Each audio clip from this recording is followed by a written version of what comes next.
All right, Aquarium at Home live stream. I am here in our Rivers of the World gallery, and this is a red-bellied piranha. And this is an Elaine Robinson. Elaine, you are one of our senior aquarists, is that right? That's correct. And what are we going to be seeing here today? What can people expect during today's live stream? Today we're going to feed some of our fish, so we will be feeding our piranha and all of their tanks that they share this exhibit, or like tank mates that they share this exhibit with. So we've got a little bowl of food here. You can kind of get an idea of what we're going to be feeding them. It's a mixture of chopped up seafood and fish, as well as the green stuff in there is an herbivore diet that's made specifically for fish, and it's a gelatin-based diet. So we feed a little bit of that to them as well. And we'll just toss this in at the surface, and fish, they usually get pretty excited about it. You're not going to expect to see anything that you might see in the movies with these piranha, but they do get pretty excited, and they'll eat this food up pretty quickly. All right, so we have some questions coming in, and I will be passing these on as the stream continues. First off, Ryan Marquez would like to know, is it true that some species of piranha eat fruit? It is true, yes. They are known to eat a variety of plant matter that does include fruits, yes. All right, Catherine Jean, I will have to look into that after the stream is over. We'll try and figure out whether there's a way to link to this through a non-Facebook link. I think we're trying to upload some of these videos to YouTube for later consumption. If you'd like to send those on to your students, I will be sure to upload it and then connect a link to that in the comments after the stream is done. So while we're waiting for Alice, who has gone back to put the food in the water, and actually that has already happened. So let's watch what happens first, and then we'll get to questions.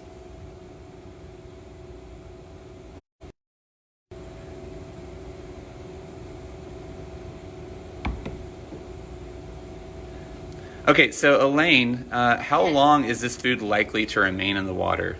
Not very long. I would say less than about 5 minutes. I do have a tendency to overfeed this tank just so that some of the animals that aren't quite as aggressive eaters, I've got a bunch of catfish and some small cichlids at the bottom of the exhibit. So my goal is to get a little bit of it so it'll sit on the bottom so that those guys can get plenty to eat as well. But typically it lasts in there less than 5 minutes. Okay, now some people might want to know why do we feed, or how often do we feed them, and if it's not every day, why is it not every day? We feed them 3 days a week. Typically Monday, Wednesday, and Friday are our feed days for these guys. And fish don't typically need to eat every day. They're not warm-blooded. They don't require the use of a lot of energy like birds and mammals do to maintain their body temperature. So they don't really need to eat every day. So 3 days a week seems to be adequate for them, and probably they could. Sorry for the technical difficulties. We are in this inside of a large concrete. Connections can be a little bit questionable here in the aquarium, but some of these questions that we're getting they're good. Kristen, Noel, Craig, and as always, I'll apologize for butchering any names, but wants to know, why do piranhas get such a bad rap? They get such a bad rap because they have been filmed, they have been videoed, just ripping apart carcasses of different animals. They definitely have the teeth and the jaw structure to do that, but for the most part, these guys are more scavengers. They're going to feed on stuff that may be already dead or dying, unless they're very, very hungry. If they're very hungry, then that's going to be when they do kind of all turn on maybe a large or a bird or that sort of thing. So if they're secluded in a small pool where they haven't had a whole lot of food recently, and a little capybara comes to take a drink of water, there's a good chance that they could take advantage of that situation because they are so incredibly hungry. They'll pretty much eat whatever presents itself. They may even turn on each other in an instance like that.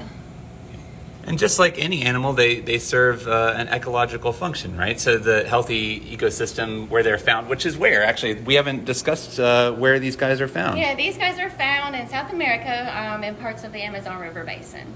And they'll be in not only the flooded parts of the forest, but they're also in the main river channel as well. Okay. And the exhibit that we're looking at right now is It's called the Amazon tank, and we actually have several Amazon tanks, but this one is just labeled Amazon. It's the second one on the left in this gallery, and the focus is on the piranha.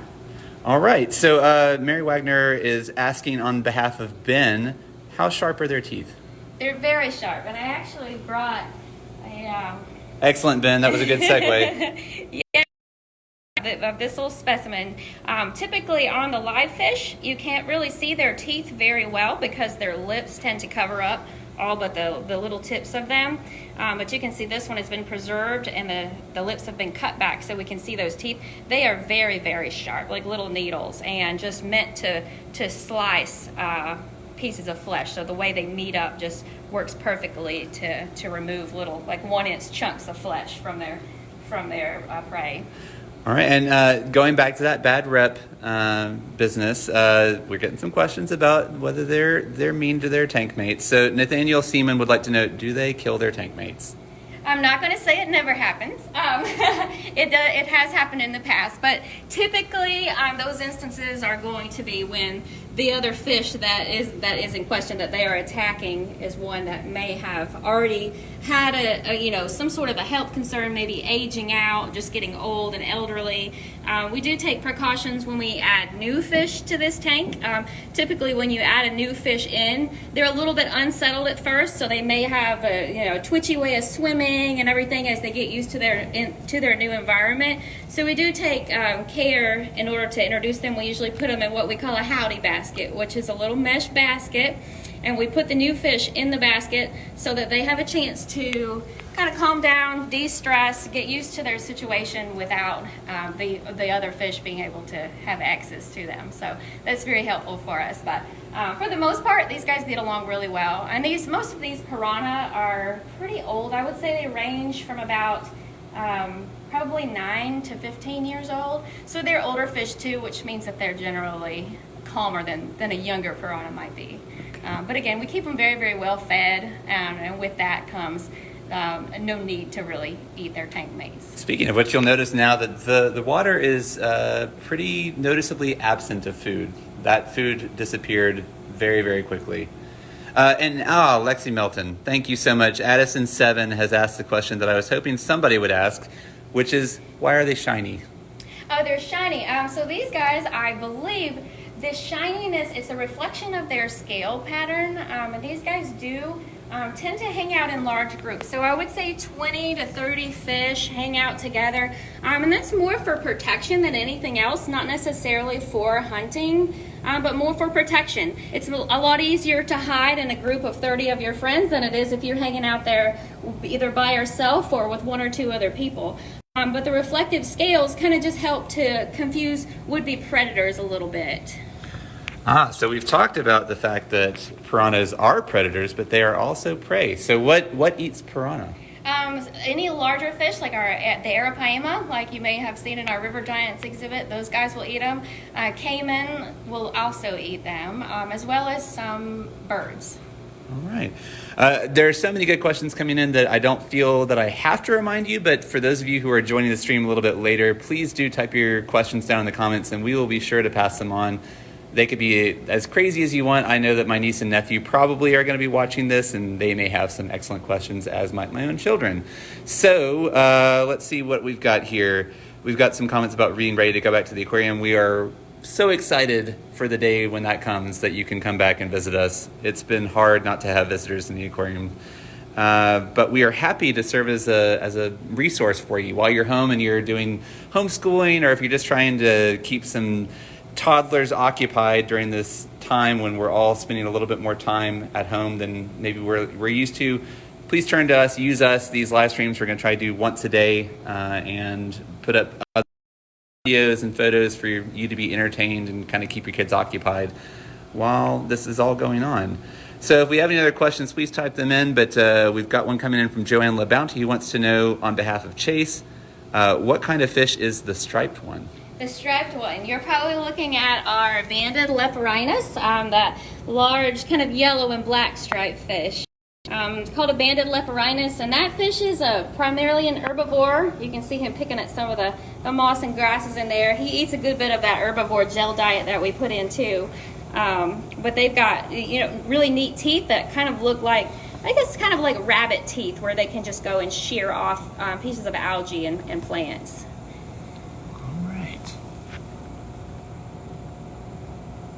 Going back through the comments, seeing if I missed anybody. Brittany Pete would like to know, on behalf of her son, how big... They can get just a little bit over a foot in length for these species. I think there are species that can get slightly larger than that as well, but these guys usually hang out at about a foot.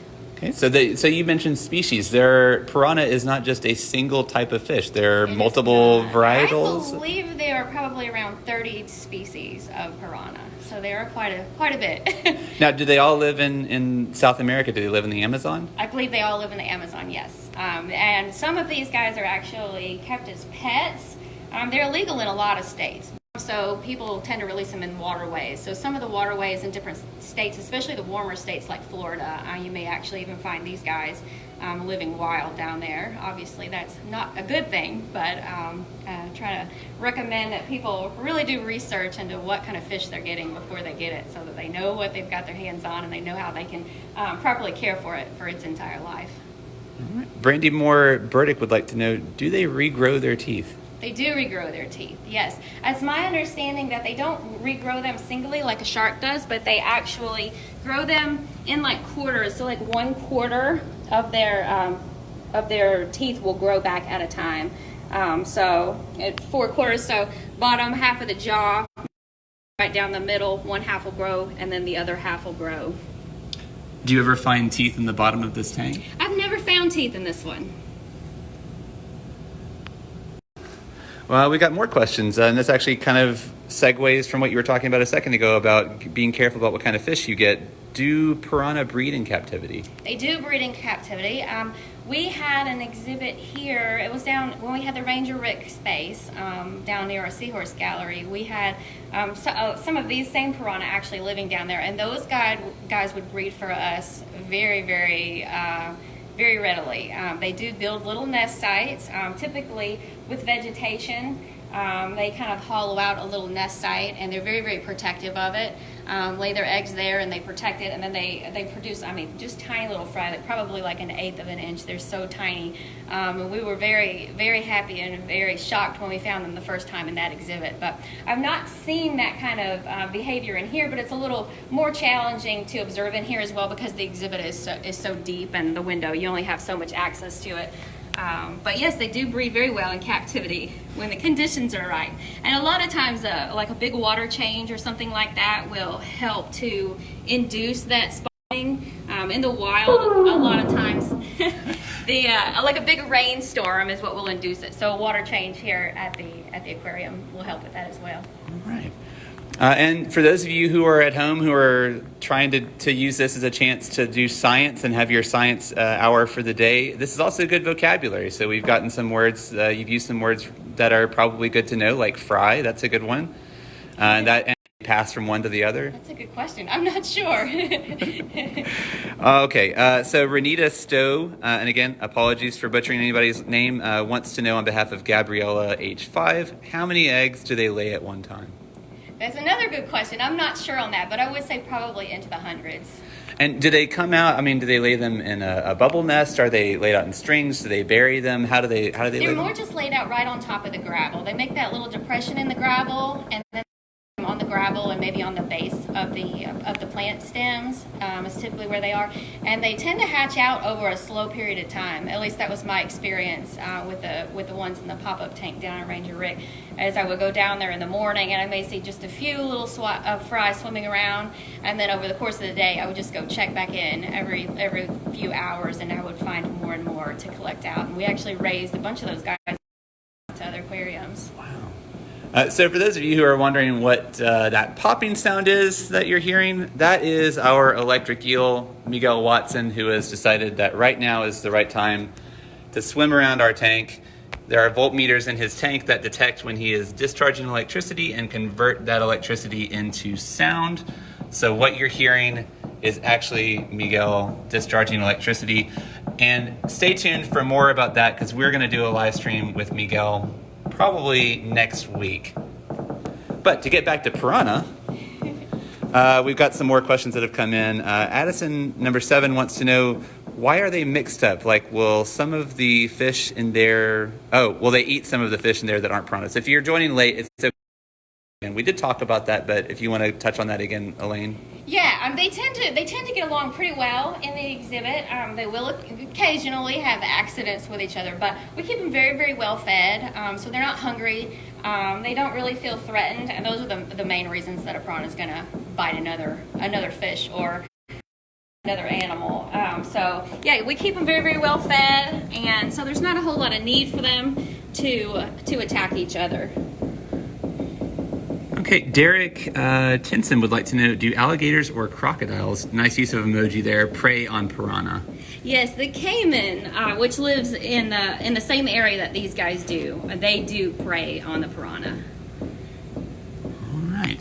So I have a question for those of you who are watching. Who would like to go behind the scenes? We're out in the gallery right now, but who would like to go back and see some other animals behind the scenes, because you've got some cousins of piranha. Yes. That we also need to feed. Right. Our Pacu, which are housed in our flooded Amazon exhibit, you view that one from down the viewing ramps in the canyon. It'll be really almost the last exhibit you see, but the top level of that one is on this same level, just through the backup door. All right, well, we will follow you, Elaine. Let's go and feed you said Pacu? Yeah, Pacu. And these guys are primarily an herbivorous fish, so we're going to be feeding them some fruits and vegetables. So herbivorous is another good word for people who are having their science. They're going to eat a lot of fruits and seeds and nuts as they drop in the water from the trees.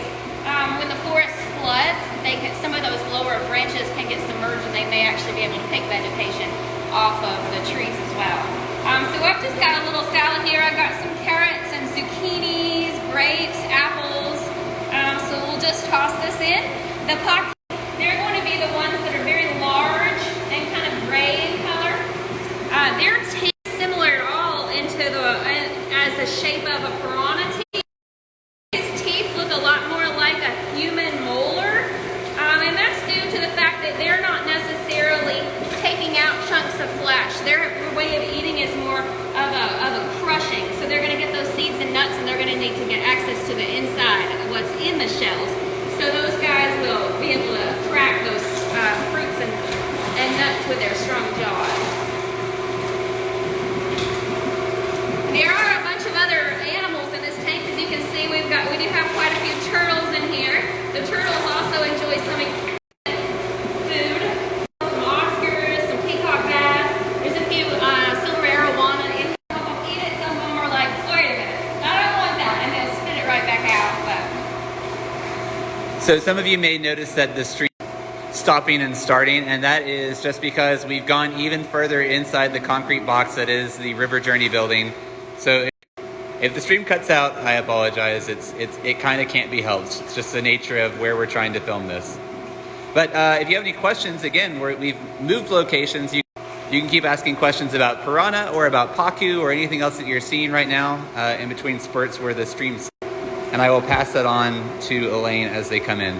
Beth Brelanthen, who I happen to know, says that those fish teeth are crazy. Those fish teeth are crazy. Ryan Marquez would like to know about the piranha. Do you ever give them whole prey as a source of enrichment? We do not. We typically keep it more of a safety thing than anything, because if they're in like a feeding frenzy, there's more chance they could nick each other, and then it would just be a wound that we'd have to monitor and wait for it to heal up, and just something that we don't really want to do. And no one has asked this, but when you work with animals that could potentially be maybe for being dangerous, do you take extra precautions as an aquarist? They are very, very skittish fish. So typically I'll just just move slowly in the tank. When I'm in there, I do snorkel in there quite a bit to get the exhibit cleaned, scrub it and vacuum it, do water changes. Good.